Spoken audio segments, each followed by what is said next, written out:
মায়াপুর নামে এক গ্রামে অনেক পুরানো এবং খুব মোটা একটা তেঁতুল গাছ ছিল। সেই গাছের পাশেই ছিল টিনাদের বাড়ি। একদিন টিনার মা টিনার বাবাকে বলল, ওগো, শুনছি আজ থেকে নাকি খুব ঝড় বৃষ্টি হবে। তা আমাদের এই ভাঙা ঘরে ছোট্ট মেয়েটাকে নিয়ে থাকবো কিভাবে গো? আমিও তো তাই ভাবছি ময়না, হাতে তো কোনো টাকা পয়সাও নেই যে ঘরটা সাথে সাথেই ঠিক করব। মা, বাড়ির পাশে এত মোটা একটা তেঁতুল গাছ থাকতে চিন্তা করা লাগে ঝড় বৃষ্টি হলে আমরা ওই গাছে থাকবো। তা কথা মন্দ বলিসনি রে মা, তেঁতুল গাছের নিচে কোনো পানি পড়বে না, একেবারে ঘরের মতো। তারা কথা বলতে বলতে বাইরে প্রচন্ড ঝড় উঠল। ঝড়ে চারিদিকে সব লন্ডভন্ড করে দিল। টিনাদের ঘরটাও ঝড়ে ভেঙে পড়ল। বাবা বাবা, তাড়াতাড়ি চলো, আমরা তেঁতুল গাছে উঠে বসি। এই ঝড় বৃষ্টিতে এখানে থাকাটা উচিত হবে না। হ্যাঁ মা, তুই ঠিক বলেছিস, চল চল তাড়াতাড়ি। তারা তিনজন তেঁতুল গাছে উঠে পড়লো। তেঁতুল গাছে উঠে দেখলো তেঁতুল গাছে বড় একটা গর্ত আছে। বাবা, এই দেখো তেঁতুল গাছে কত বড় একটা গর্ত। চলো আমরা এই গর্তের ভিতরে ঢুকে পড়ি। তারা সেই গর্তের ভিতরে গেল।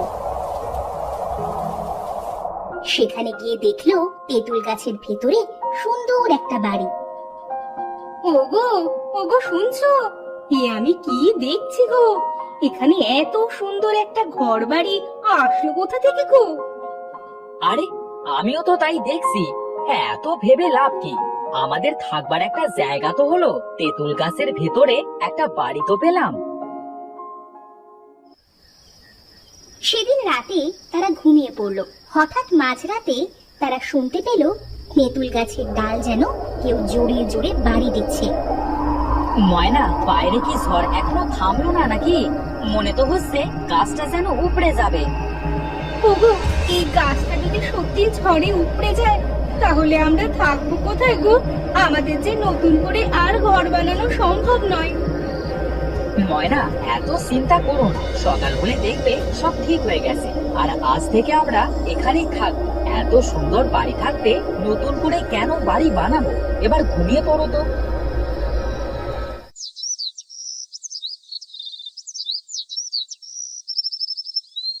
পরের দিন সকালে চারিপাশে একদম নিস্তব্ধ হয়ে গেল। মতি তার বউকে বলল, হ্যাঁ গিন্নি, এই ঠান্ডা আবহাওয়ায় গরম গরম খিচুড়ি বসাও তো। হ্যাঁ মা, এত সুন্দর একটা বাড়ি পেলাম, তার জন্য তো আমরা গরম গরম খিচুড়ি খেতেই পারি। পাখনা বুড়ি, তোরা বস, আমি এক্ষুনি তোদের জন্য রান্না করে আনছি। ময়না গেল রান্না করতে। এদিকে তেঁতুল গাছে থাকতো দুই পেতনি। তারা দুজন তেঁতুল গাছে বসে বলল, আমরা দু বোন এত বছর ধরে এই তেঁতুল গাছে আছি, একটা পিঁপড়াও আমাদের ঘরে ঢুকতে ভয় পায়। আর আজ এই মানুষের বাচ্চারা আমাদের ঘরটাই দখল করলো। এই মানুষের বাচ্চাদের গার মটকাতে মাকে খবর দিতে হবে। মা এসে এদের ঘাটটা মটকে দিবে। এদের জন্য কাল সারা রাত আমরা ভিজেছি। চল, আজ এরা খিচুড়ি রান্না করছে, আমরা গিয়ে খেয়ে আসি। ময়না খিচুড়ি রান্না করে টিনা আর তার বাবাকে ডাকতে গেল। এদিকে পেতনি দুটো ময়নার রান্না করা খিচুড়ি সব খেতে শুরু করলো। কি স্বাদ, যেন অমৃত খাচ্ছি। এই মানুষটাকে তো দেখছি বেশ ভালো রান্না করতে পারে। তুই পরে কথা বলিস, আগে খেয়ে নে, না হলে মোটির বউ কিন্তু আমাদের ক্ষতি করে দিবে। আমাদের বাড়ি আমরাই আসতে পারছি না। দেখ দেখ আজ রাতে এদের অবস্থা আমরা কি করি। এদিকে ময়না খিচুড়ি আনতে গিয়ে দেখলো হাঁড়িতে একটা খিচুড়িও নেই। ওগো শুনছো? আমি তো এই মাত্র খিচুড়ি রান্না করলাম, তা সব গেল কোথায়? মা, আমার তো মনে হচ্ছে কোনো পেতনিতে তোমার খিচুড়ি সব খেয়ে ফেলেছে। মেয়ের কথাটা ময়নার মনে ধরলো। সে জোরে জোরে বলতে লাগলো, পেতনি, এই পেতনিদের এত সাহস হয়ে গেছে, মানুষের রান্না করা খিচুড়ি খায়? দেখতে পেলে তো একেবারে মুখে আগুন দিতাম। পেতনি দুটো তেঁতুল গাছের বাইরে থেকে ময়নার কথা শুনে বলল, বোন, দেখেছিস, আমাদের মুখে আগুন দিতে চাইছে। এরা যদি সত্যি আমাদের মুখে আগুন দেয়। বোন, তুই কোনো ভয় পাস না। এই মানুষ জাতি তো জানে না পেতনি কি জিনিস আমাদের মুখে আগুন দিবে। দাঁড়া দাঁড়া, আজ রাতেই মাকে খবর দিয়ে এই তেঁতুল গাছে আনতে হবে। এদিকে মতি তার বউয়ের কথা শুনে বলল, কি গো বউ, তুমি কি পাগল হয়ে গেলে? কানের কাছে এমন চিল্লাই বলার কি আছে? চিল্লায় বলছি কি আর সাধে, আমাদের এই খিচুড়িগুলা সত্যি পেতনিতে খেয়েছে, বুঝেছো? মা, তুমি বুঝলে কিভাবে? সময় হলে তোরাও বুঝতে পারবি। এই বাড়িটা সাধারণ কোনো বাড়ি না, এটা পেতনিদের বাড়ি।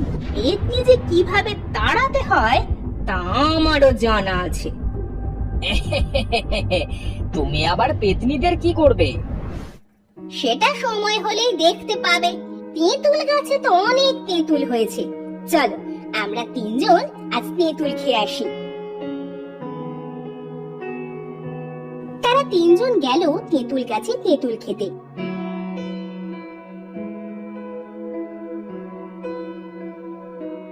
টিনা তো হাতের কাছে এত তেঁতুল দেখে খুব খুশি হলো। মা, আমার যে কি খুশি লাগছে! আমার তো মনে হচ্ছে আমি স্বপ্নের জগতে বাস করছি। দেখবি মা, এই তেঁতুল গাছে আমরা খুব সুন্দর করে একটা বাড়ি বানিয়ে নেব। সবাই বলবে মতি ও তার পরিবার তেঁতুল গাছে বাস করে। কি মজা, কি মজা! সবাই আমাদের তেঁতুল গাছের বাড়ি দেখতে আসবে। হ্যাঁ, তুমি সেই আশাতেই গান বাঁধো। চলো এবার ঘরে ফিরি। তারা তিনজন ঘরে ফিরে গেল।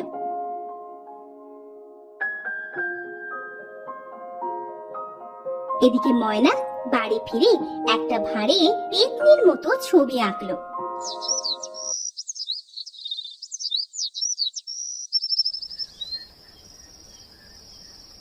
এটা আবার কি করবে? সময় হলে দেখতে পাবে। অনেক রাত হয়েছে, চলো ঘুমিয়ে পড়ি। তারা শুয়ে পড়ল। এদিকে রাতে দুই পেতনি তাদের মাকে খবর দিয়ে তেঁতুল গাছে নিয়ে এলো। তখন পেতনির মা তাদের দুই পেতনিকে বলল, কি রে, তোরা দু বোন আমাকে এমন জরুরি তলব করলে কেন? কি হয়েছে? মা, তোমরা তো আমাদের এই বাড়ি করে দিয়েছিলে। দেখো না মা, এই মানুষ জাতি আমাদের বাড়ি এসে দখল করেছে। মা, দুপুরে এদের খিচুড়ি খেয়েছি বলে এরা বলেছে আমাদের নাকি মুখে আগুন দিবে। আমার বাচ্চা না, তোরা বড় হবি কবে বলতো? এই মানব জাতিকে তাড়ানো কোনো ব্যাপার না। এমন ছোটখাটো ব্যাপারে আমাকে খবর দিতে হয়। মা, কি করব বলো? ওদের কাছে তো আগুন আছে। যদি ওরা সত্যি আমাদের মুখে আগুন দেয়, চল তো গিয়ে দেখি তারা কেমন মানুষ যে তোদের মুখে আগুন দিতে চেয়েছে। পেতনি দুটোর মা বাইরে থেকে মেঘের মতো গর্জন দিয়ে বলল, তোরা কারা রে? আমার বাচ্চাদের ঘর দখল করেছিস, আমার বাচ্চাদের মুখ পুড়িয়ে দিতে চেয়েছিস। সাহস থাকলে বাইরে বেরিয়ে আয় দেখি। মতি ভয় ভয় তার বউকে বলল, ময়না, তোমার কথাই তো সত্যি হলো। আমরা তো সত্যি সত্যি পেতনিদের বাড়ি এসে পড়েছি। এবার কি করবে? এরা তো আমাদের ঘাড় মটকে দেবে। কিছু হবে না, দাঁড়াও, আমি কথা বলছি।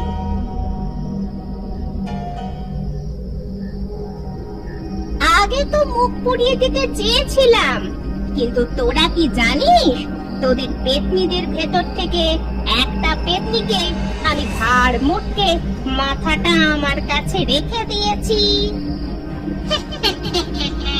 আরে এই পাগলের দল বলে কি, দেখা তো কেমন পেতনির ঘাড় তোরা মোটকে দিয়েছিস। দেখাতে পারি, তবে একটা শর্ত আছে। তোরা যদি রাজি থাকিস তাহলে আমি দেখাতে পারি। হ্যাঁ বল, তোর শর্তে আমি রাজি। আচ্ছা ঠিক আছে, যদি আমার শর্ত না মানিস তবে তোদের সবাইকে কিন্তু ঘাড় মোটকে দিব। দিয়ে পাঠা তো, আমাদের ভেতর কোন রাক্ষসকে তুই ঘাড় মোটকেছিস দেখি। ময়না সেই পেতনি আঁকানো ভাঁড়টি পেতনিদের কাছে ছুঁড়ে দিয়ে বলল, এই নে দেখ, এই পেতনিকে এমন ভাবে মেরেছি যে সে এখনো ভয়ে শক্ত হয়ে আছে। আমার কিন্তু খুব ভয় করছে, চলো মা আমরা পালাই। মা চলো চলো, আমাদের ঘরে দরকার নেই, আমরা এই গ্রাম ছেড়ে চলে যাই। কোথায় যাবি? আগে আমার শর্তটা শুনে যা, না হলে আমার শক্তি দিয়ে তোদেরকেও ঘাড় মটকাবো। না না, আমাদের তুই ঘাড় মটকাস না, বল বল তোর কি শর্ত। এই যে তেঁতুল গাছের ভেতরে তোরা বাড়ি করেছিস, এটা তেঁতুল গাছের বাইরে দিয়ে দে। তেঁতুল গাছ ওপরে থাকবে আর নিচে এই বাড়িটা থাকবে। আমরা তেঁতুল গাছে বাস করব। বুঝতে পেরেছি বুঝতে পেরেছি, এক্ষুনি দিচ্ছি, দাঁড়া দাঁড়া, তারপর কিন্তু আমাদের ছেড়ে দিবি। হ্যাঁ হ্যাঁ দিব দিব, আমরা মানুষ জাতি, কথা দিয়ে কথা রাখি, বুঝলি? পেতনি দুটোর মা তার জাদু শক্তি দ্বারা তাদের তেঁতুল গাছটা উপরে আর তেঁতুল গাছের নিচে একটা বাড়ি করে দিল এবং রেগে মেগে দুই পেতনিকে বলল, রাধার বাচ্চারা, এত জল্লাদ মানুষ তো আগে বলবি, চল চল পালা এখান থেকে পালা। তিনটি পেতনি সেখান থেকে ভয়ে চলে গেল। এদিকে মোটি আর তার মেয়ে হাসতে হাসতে বলল, বাবা গো বাবা, এই তোমার এতটুকু মাথায় এত বুদ্ধি, আগে জানতাম না তো। মা, তোমার কাছ থেকে আমাদের অনেক কিছু শেখার আছে। পেতনির বাড়ি থেকে পেতনিদের দিয়েই তাদের বাড়ি নিজের করে নিলে। আর হাসতে হবে না, এবার দেখবি গ্রামের সবাই আমাদের বাড়ি লাইন দিয়ে দেখতে আসবে। এরপর থেকে ময়না যে পেতনিদের দিয়ে বাড়ি বানিয়ে নিয়েছে, এই কথাটা সারা গ্রাম রটে গেল। সবাই লাইন দিয়ে তাদের তেঁতুল গাছের নিচে বাড়িটা দেখতে আসতে লাগলো। এরপর মতি ও তার পরিবার সুখে শান্তিতে তেঁতুল গাছে বাস করতে লাগলো।